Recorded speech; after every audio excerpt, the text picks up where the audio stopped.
If it didn't make it, man, I don't know what to say. Yeah. She's falling right now, so if you have a mirror wall at your condo, you know, you have to feel horror.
I mean, which basically, they have like all the windows open, so, yeah, there was no glass, so they could get clean shots, but there's no glass. I mean, it was probably better than us all crushed in inside the restaurant, even though there were no customers. It was cleared out. Right. And the staff had it. You know, whatever. 2-minute warning on the press briefing, 2-minute warning on the press Closest to me to that, that way you Yeah. can look, but you know, whatever works for you, don't want to make them comfortable.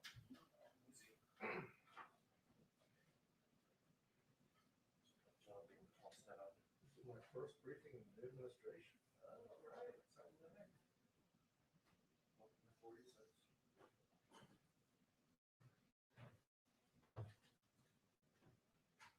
First briefing is probably before you were born.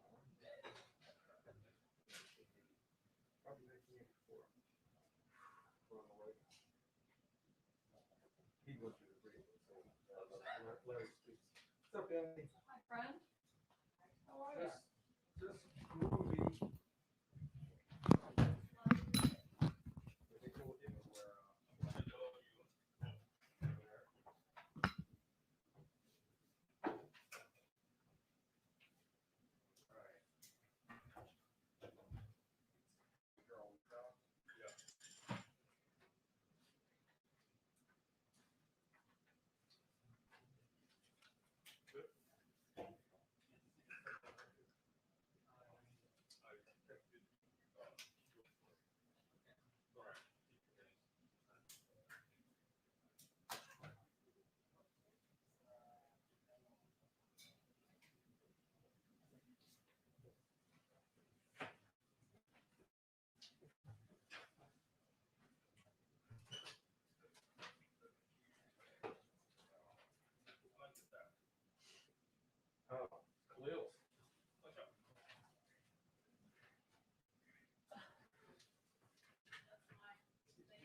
Oh, cheers, okay.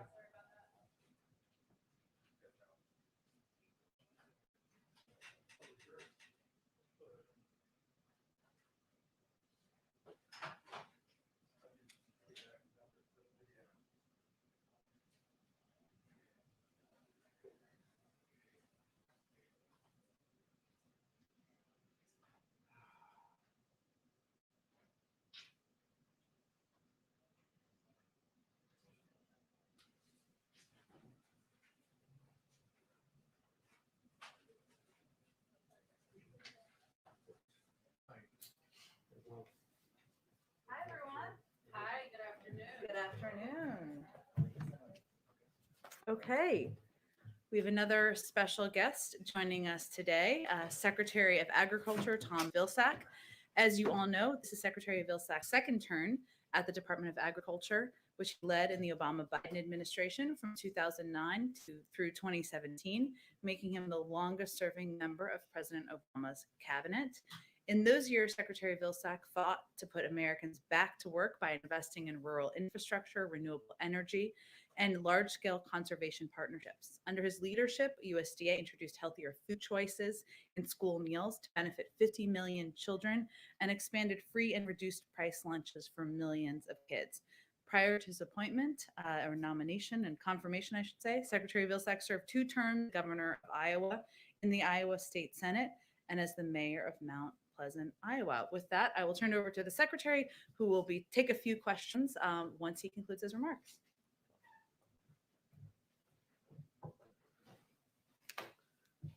Jen, thanks very much. It's certainly a pleasure to be here today with all of you. I'm here primarily to talk about food and nutrition security, and you may think that that is just about food and nutrition security, but in fact, it's about a lot more than that. When you understand that 25% of America's workforce is directly or indirectly impacted by the food and ag industry, that it represents a significant percentage of our GDP, that educational achievement is somewhat dependent on youngsters having healthy and nutritious food as they begin their school year and school day, and the fact that it is a noted effort at reducing food and nutrition security becomes an important issue. And certainly we've seen the impact of that during the course of the pandemic. When the American Rescue Plan was enacted, hunger in the United States was at 14% of our population, which was an incredibly high number. Today, as a result of the investments under the American Rescue Plan, we now know that hunger has dipped to 8% of America's population. That's a remarkable drop in a 6-month period.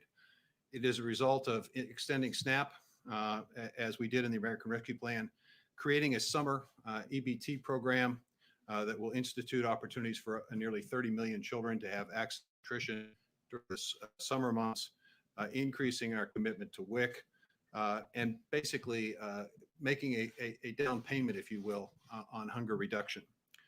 We have the opportunity over the course of the next several months, as Congress considers the American Job Plan and the American Family Plan, to cement those results and to actually build upon them.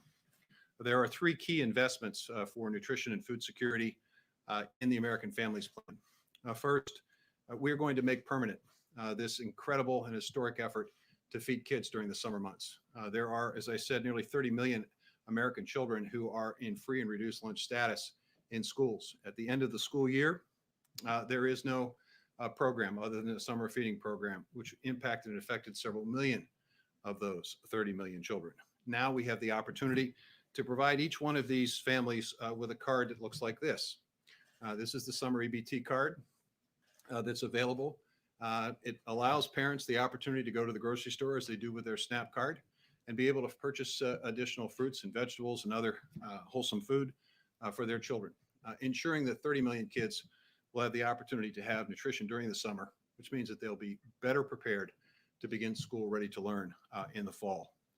We're also extending with this effort the opportunity to impact free school meals in high poverty school areas by focusing on the community eligibility program that essentially identifies the ability of a school district where SNAP participation is roughly 40% to extend free meals to everyone in that school. This is going to expand opportunities for youngsters to be well fed. And we know from a recent Tough study that one of the healthiest places in the country for children to eat is now in America's schools. So we're going to see that extended, and we're going to focus with a specific laser-like focus on elementary schools to make sure that our youngest learners have the best possible opportunity. And finally, we're going to in $1 billion, Congress's help and assistance, in trying to figure out strategies that will improve even more than we already have the nutritional value and quality of the meals that youngsters receive in schools. So these three steps, these three key investments on the American Families Plan will allow us to cement the gains under the American Rescue Plan and hopefully impact and reduce hunger to the point eventually one day where we won't have to have a press conference about hunger. So with that, I'd be happy to take questions. Great. Andrew, you want to take us off? Yeah, Secretary Vilsack, a couple questions. One about the mines that you, the mine project that you had previously blocked, and then the Trump administration allowed those to open up. Do you have any particular view on whether that should be reopened or not? This is the twin metal copper mine.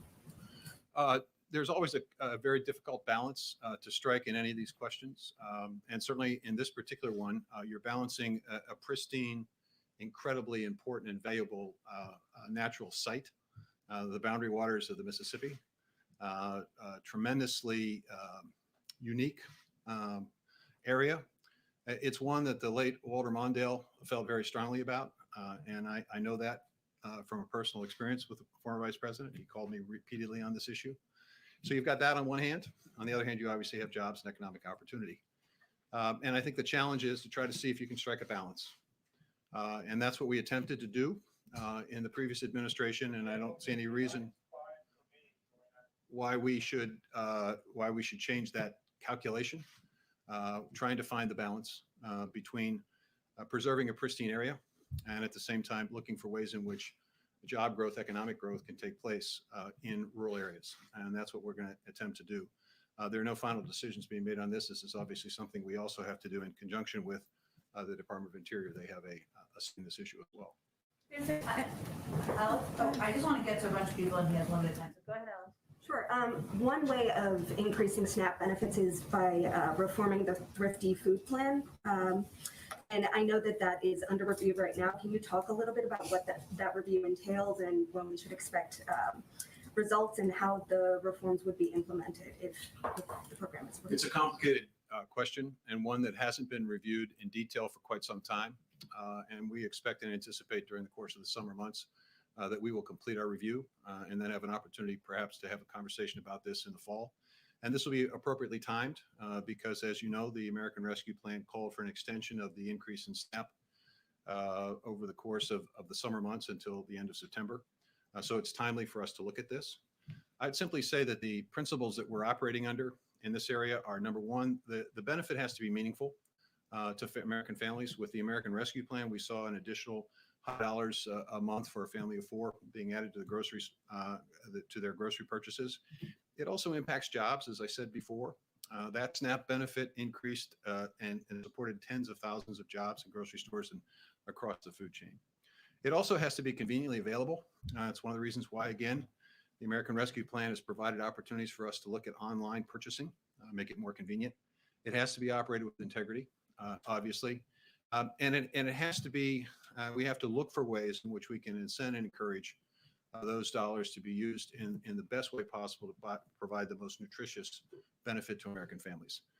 And that's the goal. And that's what we'll look at when we look at the Thrifty Food Plan. Alex? Secretary, a group of Midwestern farmers last week sued over the COVID loan forgiveness program, arguing that it's unfair to them because they're white.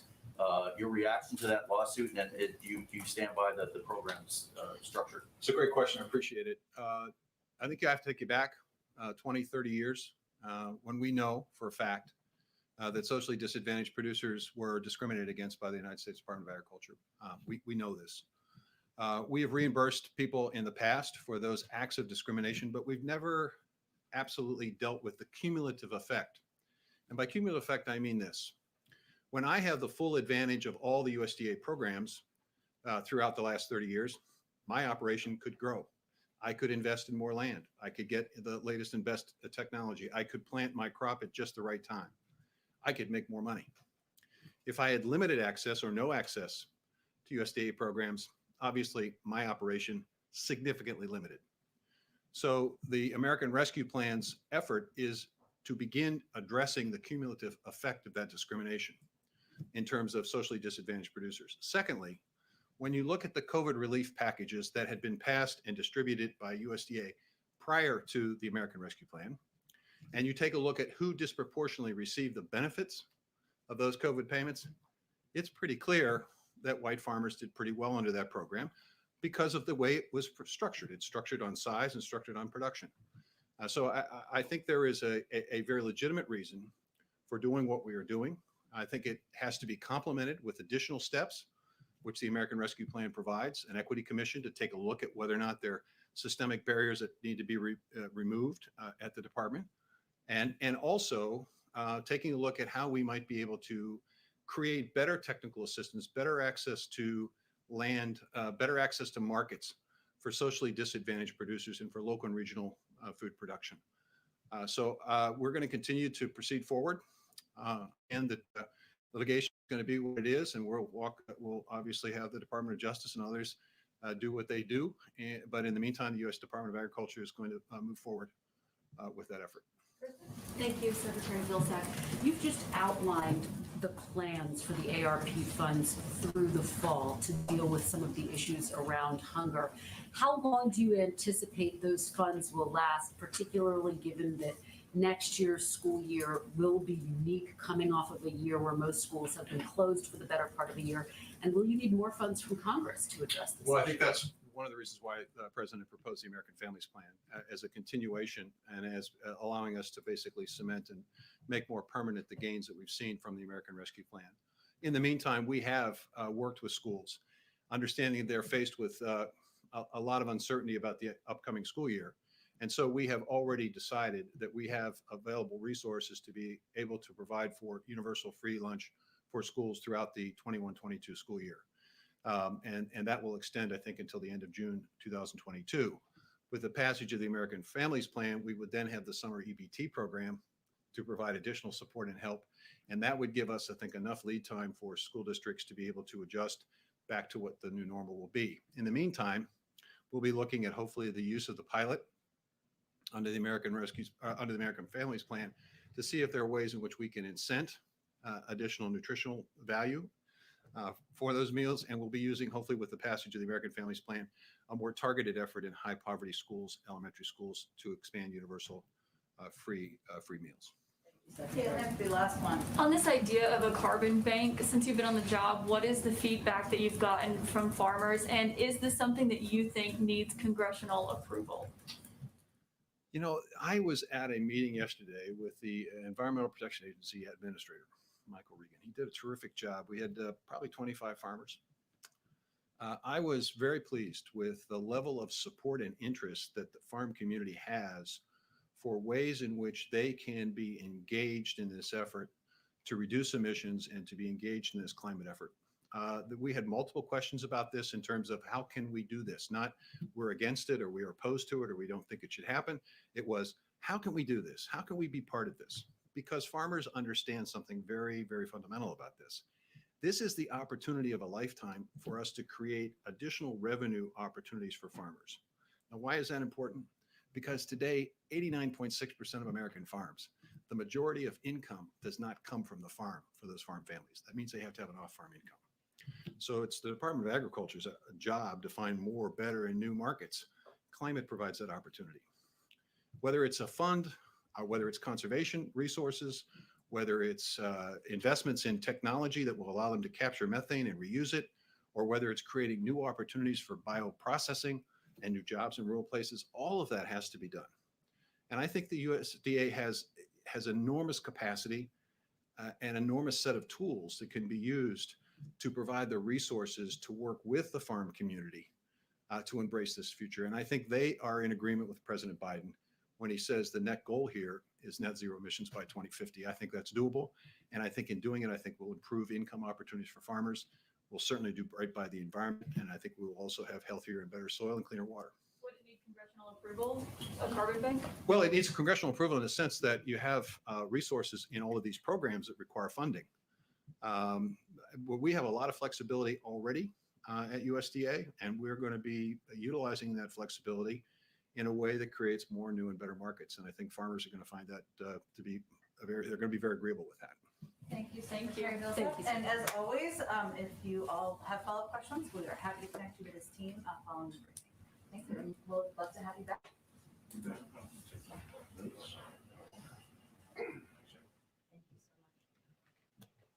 I'll just note my first campaign was for the secretary's gubernatorial race in 2002. So full circle. Couple of items, additional items for all of you at the top. This afternoon, President Biden, as you know, will deliver remarks on the American Rescue Plan's Restaurant Revitalization Fund, the administration's program to provide relief to restaurants, bars, food trucks, and other food and drink establishments. As we all know, restaurants were some of the first and worst hit businesses in the pandemic. The Restaurant Revitalization Fund provides $28.6 billion in direct relief to restaurants and food and beverage establishments, and prioritizes those that are women-owned, veteran-owned, and owned by other socially and economically disadvantaged individuals by only funding applications from these businesses for the first 21 days of the program. Then it expands beyond there. Earlier today, the president also visited one local restaurant that was a beneficiary of relief funding through the Revitalization Fund's pilot program. Taqueria Gemelas, I'm going to butcher that and I apologize. I want to go there and have some tacos, is owned in part by Mexican immigrants, and during the pandemic went from 55 employees to just 7. So clearly in great need. These funds will allow business owners to complete delayed projects, rehire and raise the wages of their staff, pay their rent, and operate with confidence again. Applications for the program opens up on Monday, and in just the first 2 days of the program, 186,200 restaurants, bars, and other eligible businesses in all 50 states, Washington, D.C., and 5 U.S. territories applied for relief. 97,600 applications came from restaurants, bars, and other eligible businesses owned and controlled by women, veterans, socially and economically disadvantaged individuals, or some combination of the three. 61,700 applications came from businesses with under $500,000 in annual pre-pandemic revenue, representing some of the smallest restaurants and bars and businesses in America. We look forward to implementing that program. With that, I think we can go, Alex, to you. Questions? So the CDC summer camp guidance is very strict, as Dr. Fauci acknowledged today. It requires even adults who have been vaccinated to wear masks outside at all times. It requires children to be socially distanced. Can you explain why that contradicts the administration's guidance that vaccinated adults don't have to wear masks outside? And also, Dr. Fauci suggested that it may change as the science becomes clearer. But is the administration at all concerned that there won't be compliance with something this strict, and there won't be compliance if it continuously changes? Sure. Well, first, I think everyone can expect that the guidance will continue to be updated and will continue to change. And I think as a parent myself of kids going to summer school, not summer school, summer camp, don't tell them I said that, I would welcome that. And there's no question what the CDC is trying to do is provide guidance to the American public, to parents, to families that they can trust, that they know is reliable, based on medical experts, doctors, based on data on how they can feel safe. The guidance that was rolled out last week does not convey that when you're outside in a crowd, you should not wear a mask. If you are outside and you're not in a crowd, and you're vaccinated, you don't need to wear a mask. And obviously, there is nuance in all of these applications, and people are still learning how to apply it. But as kids are dropping off, as parents, I should say, are dropping off their kids at summer camp, as there are tons of kids, tons of parents, counselors, that certainly wouldn't be someone alone. But I think what Dr. Fauci was conveying, Alex, is that the data, they're going to continue to look at the data, and they want to put out updated guidance as they feel comfortable and confident in what they can provide to the American public. And there's a new evaluation of the American Families Plan out by the Penn-Wharton budget model, and they found actually that the plan would increase the deficit and fail to grow the economy as much as President Biden has claimed. And so is there a risk in the long term that the president might not be able to fully deliver on what he's promised economically? Well, first, let me say we strongly disagree with the analysis, as do other independent experts. According to an analysis out this week from Moody's, GDP in 2030 will be more than $700 billion higher than it would be without the Jobs and the Jobs Act, the Jobs Plan, and the Families Plan. This is in large part because labor force participation will be nearly a full percentage point higher due to the effects of the benefits of childcare support, and paid family leave. And that same analysis found that the economic benefits would only increase over time due to increased college enrollment and universal pre-K, which will help some of the 2 million women who are no longer in the workforce get back in. The Penn-Wharton model analysis also often a number of important ways. It gets the cost of the investments wrong by about $700 billion, even though our estimates come from career officials at OMB. Moody's, for example, arrived at deficits even lower than the administration than we had when it came to the effect of the Families Plan. And of course, our plan would be implemented over a series of 8 years and 10 years and paid for over 15. So we're going to rely on the majority of economic analysis out there and our own analysis in here, and we are confident we'll be able to reach both our job creation projections and, of course, do it in a way we can pay for it. One international question. Israeli Prime Minister Benjamin Netanyahu missed the deadline to put together a coalition government yesterday, or a new governing coalition. Is the president monitoring the situation, and does the administration have any sort of response or perspective on the possibility of a new coalition government there? Well, we do read all of your news coverage, but we are not going to comment publicly on government formation while that process is underway. Go ahead, Andrew. Hey, so a couple follow-ups on Vilsack's answer, Secretary Vilsack's answer on the Twin Metals thing. Is that a decision that you think will be coming at any point soon, or is that just sort of carved out? I don't have a prediction of that. I would say I would refer you to the Department of Agriculture, and they would, of course, be the right source for that information. We can see if there's more follow-up on it on the timeline. Okay, and then on the issue of the G7 meeting and the subsequent meetings with Putin, do you have any news for us on that front in terms of timing and also the agenda? Not quite yet. As soon as we have details or any confirmed details of timing, location, date, participation, we will of course share that with you. And I would expect we wouldn't have more specifics on an agenda if and when we have it confirmed until much closer. And then just one more on my favorite topic of the WTO. I don't know which one it is. Okay. TRIPS waiver. So this morning there was a meeting of the WTO. Catherine Tai made some comments during an FT session talking about, time being of the essence, really sort of underscoring. There are multiple reports out also about kind of a division within the administration on this waiver issue. Can you just really walk us through what your perspective is on this and why? So that there's so many people in institutions and organizations now really putting pressure on President Biden to back this waiver. Well, I think it's important first to just take a step back and remind everyone that the president spoke about his support for this type of a waiver back during the campaign. But we are running a process. We have been running a process in the administration that includes all stakeholders in the administration. And he is somebody who has welcomed people of different views. He wants to know the details. He's a details guy, and he wants to dig into the pros and cons and all of the considerations for any decision.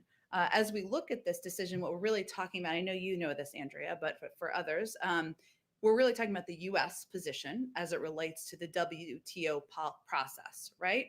And that process will take a series of months and requires a unanimous point of view to move forward.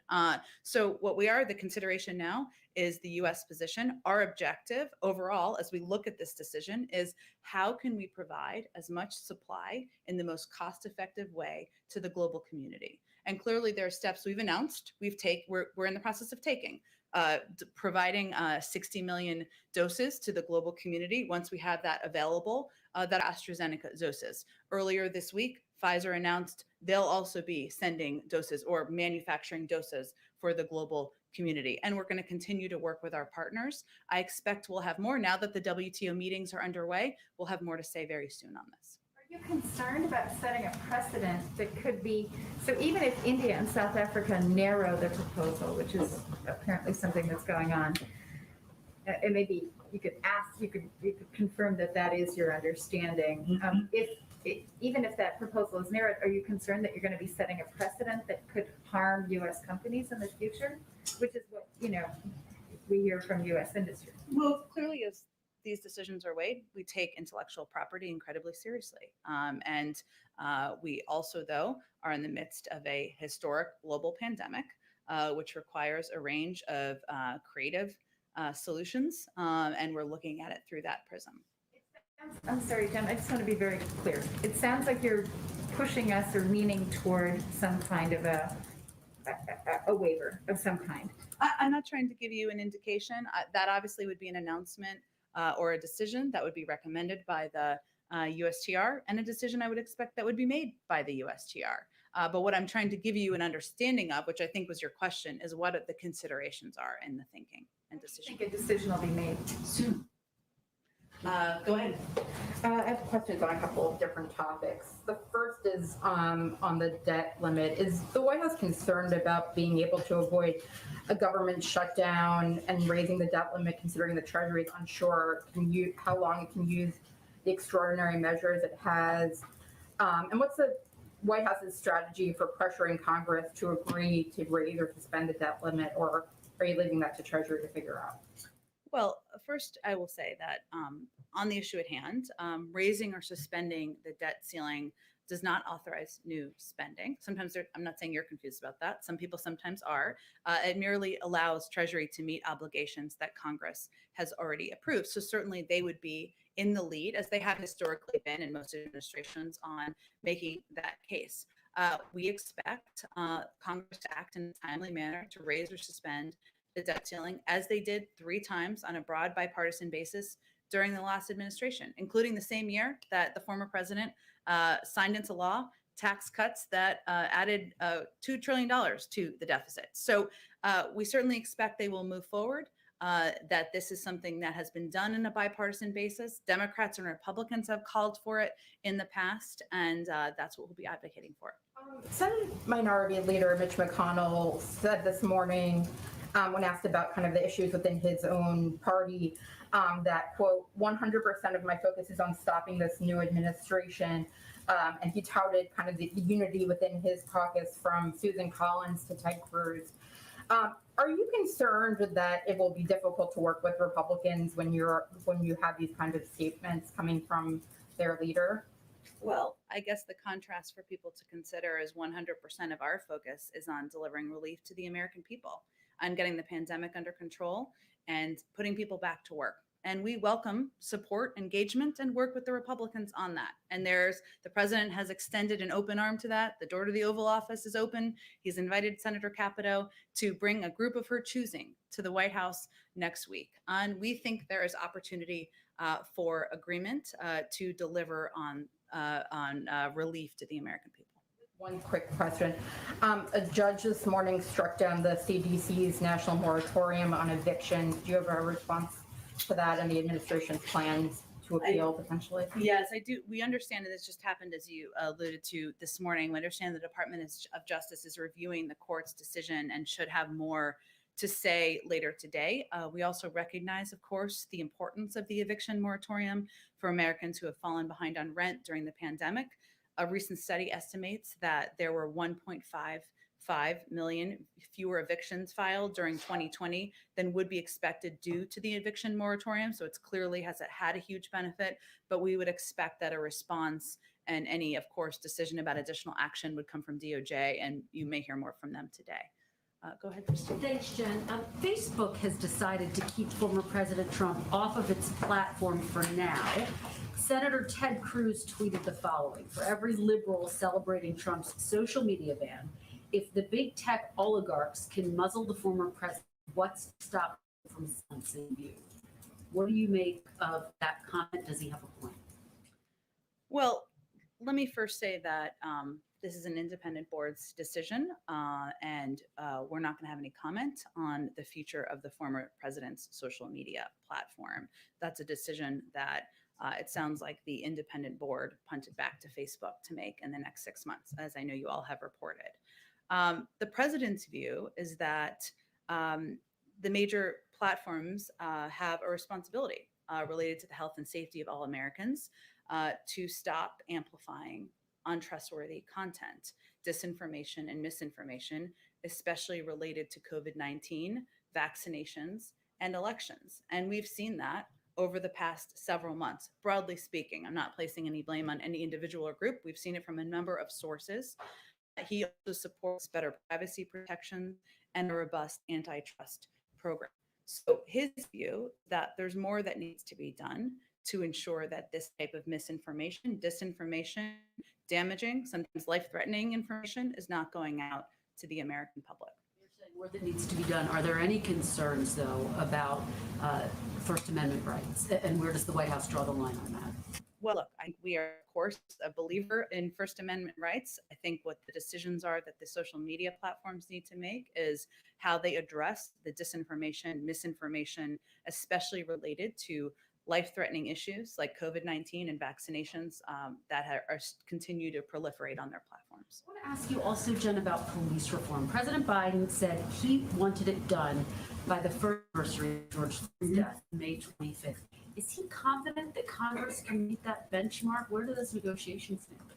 Well, the negotiations are between members of Congress. So, and he, of course, is confident in those discussions and the work that is happening under the leadership of everyone from Congresswoman Karen Bass to Senator Cory Booker, obviously Senator Tim Scott, who he called out in his speech just last week. And we are in close touch with, of course, negotiators and kept abreast of their progress, but we will wait to see what comes out of those discussions. If you do the math, though, this puts police reform in some regard ahead of the negotiations, one would think, for the American Families Plan, the infrastructure plan, which he set an end of the summer deadline for. Is this now the president's top priority? Does he want Congress to tackle this first? Well, I would say that the president believes Congress can and should move forward with multiple policies at the same time. And certainly, that is what is happening on Capitol Hill. Those members who are playing central roles in these negotiations, and obviously they can speak to the frequency of the discussions and the status of them, and we defer to them. They will be important participants, of course, in any outcome of negotiations around the American Jobs Plan, but those negotiations can happen simultaneously. Just finally, Jen, how does he see his role? I mean, he's the one making this call to get this done. Has he reached out to Tim Scott, the person who's leading the charge on the GOP side? I don't have any calls or engagements to read out to you, but I can say that, as you know, a number of representatives of the families were here just last week meeting with some senior members of the White House leadership. The president has talked about how it's long overdue to put in place police reform measures that will help rebuild trust in our communities. He used his joint session speech, the highest profile moment in a president's first year, to talk about that and make the case. And but the negotiations are happening between members of Congress. He feels that's the appropriate place for them to be, and we will continue to use opportunities to call for this moving forward. Go ahead, Kristen. Kristen, I got confused. Caitlin, there's a lot of K's. It's a Wednesday. Go ahead, Caitlin. All right. Kristen and I also have been dressing a lot lately, so it's fine. Kristen has a very good mask on today. This Kristen, both of your masks. Go ahead. Okay.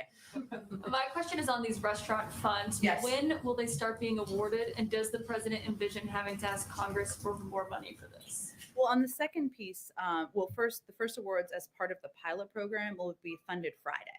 So we're this program, not the pilot, the actual part of it, not the pilot. Those who applied this week can expect up to 14 days on average from submission to funding. So it'll be a very rapid turnaround. Okay, and does he envision asking Congress for more money for this? When Congress comes back, we are happy to discuss the best ways to further support small businesses, including restaurants hurt by the crisis. So he's certainly open to that. And as I noted, there has already been a large interest in this program, and there are great needs across the country from these small businesses, from these restaurants that are in communities across the country. So we're happy to have a conversation with Congress about that. Okay, and my question on the patents, you were talking about how the president last summer expressed his favor for waiving these so countries would be able to mass produce these vaccines once they're ready. Of course, that was when they were not ready yet last summer. So just to be clear, is that still his position? That has been his position. He also believes that there needs to be an internal policy process. That's what's been ongoing. The recommendation, the appropriate process, the recommendation to come from the USTR, and then any announcement about a decision would come from USTR, and that's how government should function and should work. And and I noted in response to Andrew's question, there are of course considerations, but we're also in the midst of a global pandemic, and our objective is to getting as much supply out into the global community as quickly as possible in the most cost-effective manner as we can. But what did he communicate to Catherine Tai, his trade representative, before these meetings with the WTO on this are underway? Well, there have been discussions happening here through a policy process. I don't think his comments he made last summer are a secret. They're certainly not. But again, he's a believer that you need to have parties at the table, everyone providing information, hearing details, pros and cons of every decision. And that's exactly what he asked for from his policy teams. So given what he's heard from the policy teams, from the health experts, people like Dr. Fauci have weighed in publicly about whether this would be helpful in making vaccines right now, or if that would be further down the road. But is his position still what he said last summer, which is absolutely positively he will ensure there are no patents standing in the way of other countries and companies mass producing these life-saving vaccines? That has been his position, but he is the president of the United States who believes in the advice, the counsel, the considerations of his policy teams. And that has been the process that's been ongoing over the last several weeks. And I expect we'll have more to say quite soon. It's also important to note, just in response to one of the things you said, that this is about the US position. There would be an entire process at the WTO that would likely be months in the making. And that's just how the process works. So there's also a consideration leading up to that. Okay, thank you. Okay, go ahead. Thank you, Jen. Yesterday, you said that the CDC engaged with around 50 stakeholders when coming up with these guidelines for reopening schools. So in addition to the teachers union, the American Federation of Teachers, who are these other roughly 50 stakeholders? Well, let me give you, I'm not going to read all 50, and I'm happy to send them to you after. But just as an example, while I find this lengthy list, they include the YMCA, they include the Council of Chief State School Officers, the National Association of School Nurses, the National Governors Association, Big Cities Health Coalition, Autism Speaks, Council of Great City Schools. So there's a range of organizations. And as we were talking about yesterday, the objective is to have a better understanding of implementation, how it would work, and ensure that these guidelines can be implemented and they would not provide harm to the communities that they would be impacting. But can you just explain maybe just a little bit more, why the CDC needs all of this input from so many outside entities? Why can't it just come up with these science-based guidelines on its own? Well, they do so to ensure that the recommendations are feasible to implement and that they adequately address the safety and well-being of individuals the guidance is aimed to protect. And that type of consultation is pretty standard as a part of their consideration processes.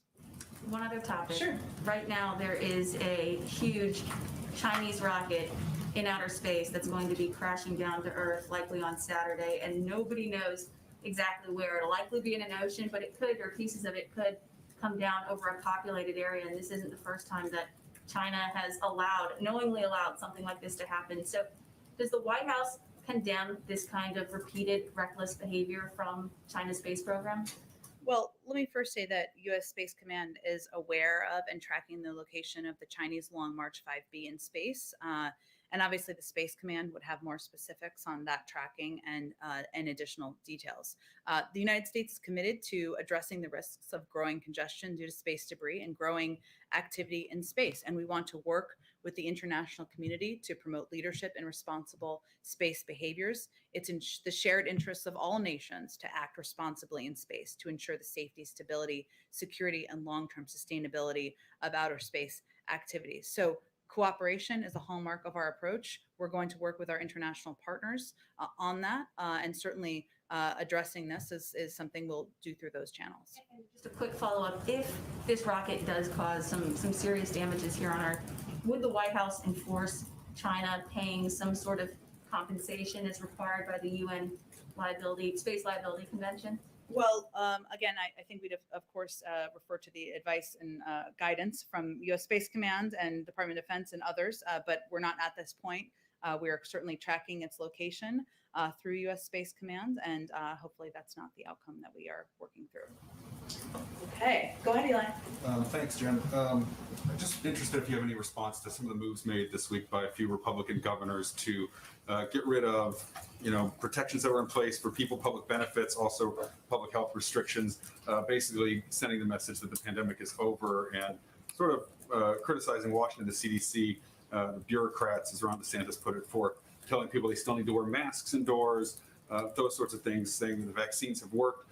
How are you trying to thread that needle by celebrating the progress of all the people who have been vaccinated and keeping these things in place, and also trying to keep people from viewing this through a political lens? Any outreach to any of these Republican state officials about the message they're sending and any response to them from the podium? Sure. Well, first, we not only do a governor's call every single week with governors from across the country, from red states and blue states, to talk about implementation, any changes we're making to allocations, as we talked about just yesterday. But we also have regular engagement with governors and local officials about where the public health guidance is going, questions they have, and even sometimes challenges they have in their communities. Our position from the federal government continues to be that the public health guidelines are in place to keep people safe, not just governors and leaders of states, of course, but people in communities, families, kids, people who are in vulnerable populations, and that we'll continue to communicate that from the federal level, even as governors are pulling back their implementation in some places where it might be premature.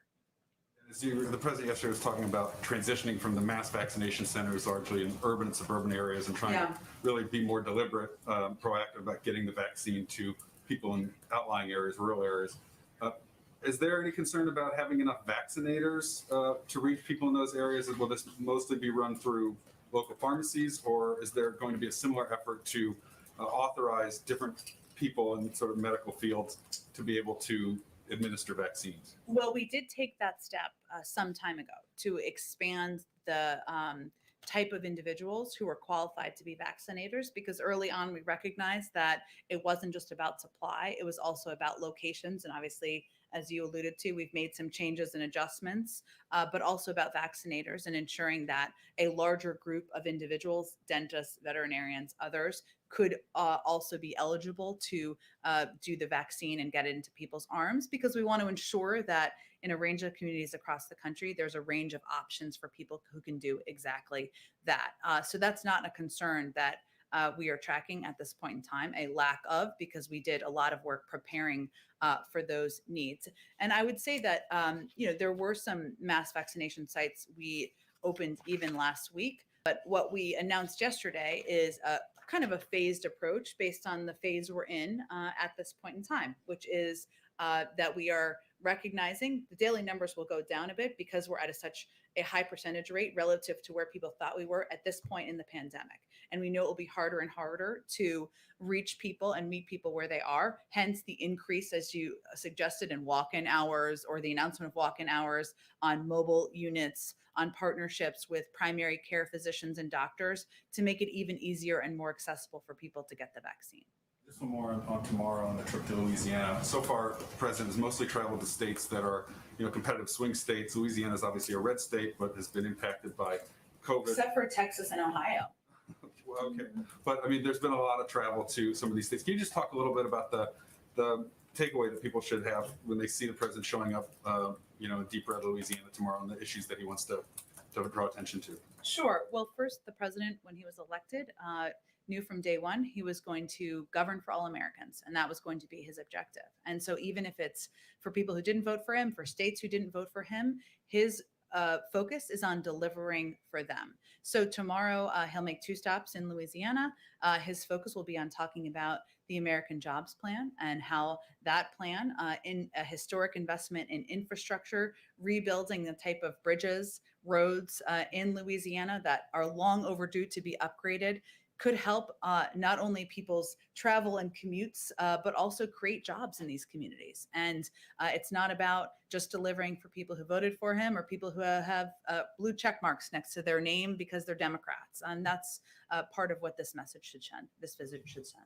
Go ahead, Hans. I get that you sort of prefer the Moody's model over the Penn Wharton. I'm just curious if the White House is going to accept whatever CBO and JCT scores the president's proposals at. Well, I think our issue with the Penn Wharton model was the data it was based on and that it was off. And so we'll have to look at what the data that any future analysis is based on, and then we'll give an assessment. Okay, so even official, you're not embracing whatever the official assessment will be from CBO and JCT? Well, Hans, there is no assessment at this point in time. Our assumption is that they would be abiding by accurate data. So we'll look forward to seeing those assessments. And when do you expect those assumptions and data to come in? I don't have a prediction of that. Suggest you ask them. Go ahead, Alex. Does President Biden agree with Governor Whitmer's decision on the oil and gas pipeline? She's citing essentially water quality issues. It's really angered Canada. Does President Biden agree with that decision? I'd have to take a closer look at the pipeline. I mean, we have been evaluating in a case-by-case scenario. Which pipeline are you talking about? The Enbridge. The Enbridge one. We look at each pipeline through the prism of the impact on the environment and also the economy, and we make assessments. So I'd have to talk to the team if that assessment has been concluded or not. Okay, and the president's going to be talking about implementation later. Mm-hmm. What sort of oversight plans are being talked about as far as the spending and making sure it's For the restaurant program or just the programs in general? in general, inspector generals? I mean, can you give us an idea of what sort of oversight is being talked about? Well, first, the president came into this job having served as the person overseeing the implementation of the American Rescue and Recovery, the ARRA, back in the early days of the Obama-Biden administration. He takes waste, fraud, and abuse incredibly seriously. And we have put in place changes and reforms to programs at SBA and other programs that have been implemented where we've seen incidents of that in the past. It's also why he has somebody, Gene Sperling, overseeing the American Rescue Plan implementation to ensure there is coordination across government, that we are tracking where we see issues. And certainly he's somebody who welcomes oversight and wants to do everything we can to reduce any waste, fraud, and abuse in these programs.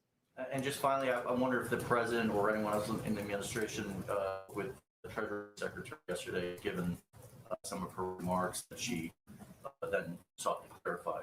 Well, the secretary herself addressed her remarks later in the afternoon, so I'm not aware of any calls yesterday. She will be here in the briefing room, and they'll have their regular economic briefing on Friday. Go ahead in the back. So I want to talk about climate for a second. The president had said in his executive order in January that he would call for a green procurement plan for the federal government. Mm-hmm. And part of that was about buying electric cars. The deadline for that plan was April 27th. Mm-hmm. Do you know what the status of it is and why the delay? I don't have an update on the status. It is something, as you noted, he talked about early administration. He's absolutely committed to, but I'm happy to check with the team and see where our report on that lives. And I also asked, does the Biden administration have a timeline at this point for issuing pardons and commutations? I don't have any previewing of that to provide, and probably won't from here. Go ahead in the back. Yes, is the Los Angeles Mayor Eric Garcetti under active consideration to be the ambassador to India or any other country? I don't have any personnel announcements or assessments to make here from the podium, but hopefully we'll have some more formal announcements on ambassadors soon. And the Tokyo Olympics are 12 weeks out. Mm-hmm. At what point does the president need to make a decision about his attendance? His attendance? And what factors are delaying the announcement? Well, I think the president and his team assess any invitation as it comes in, but 12 weeks is some period of time. I don't have any updates or predictions on whether or not he'll travel or accept the invitation made to attend the Olympics. Go ahead. Thanks, Jen. Two questions. First, on the large sports arenas that are beginning to allow for fully vaccinated fans in special sections. Both Citi Field and Yankee Stadium in New York have made those announcements, and I know there are some others.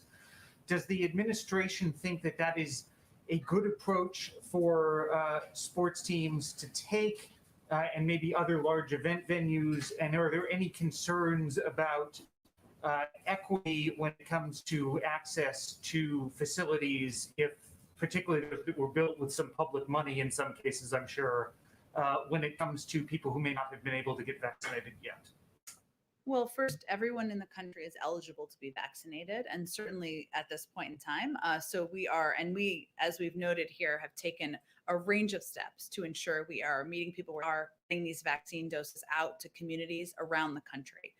In terms of an assessment of the safety of this approach by sports teams, I'd have to talk to our COVID team about that. And I think it's unlikely we're going to be weighing into every private sector decision about how they're moving forward once people are vaccinated, but I will check with them on that.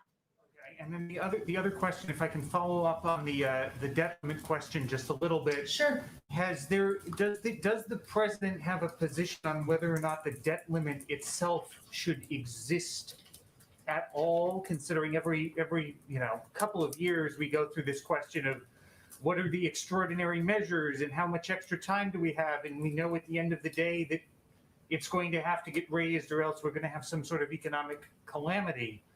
Does the president have a view on the question more broadly of whether or not there even should be a debt limit? Well, first, raising or suspending the debt ceiling doesn't authorize new spending. It merely allows Treasury to meet obligations that Congress has already approved, right? It has been the case for many years, and there have been bipartisan votes to support. So, the president does believe that Treasury should be able to meet its obligations and believes that Congress should move forward in a bipartisan manner, as they have historically in the past, including 3 times during the prior administration. Go ahead in the back. Thanks. On the G7 trip, is there any advance on whether the president will meet with the Queen? And separately, has the president or the First Lady been in contact recently with Prince Harry? I don't have any more trip details. Who among us would want to go see the Queen? But I don't have any details to preview at this point in time. I expect as we get closer to the trip, we'll have more specifics. And I don't have any calls or engagements with Prince Harry or Meghan Markle to read out for you with the president or the First Lady. One follow-up, is there a timeline on an announcement for the British ambassador? A timeline? I don't have a timeline for that. Any names or anyone under consideration? No names to float out there for you. Hopefully we'll have some more ambassadors soon to announce. When you say soon, will that be before or after he makes his decision on going to the Olympics? I can't order for you, Hans. There's just so much excitement to stay tuned for around here. So we'll see. Okay, thanks everyone.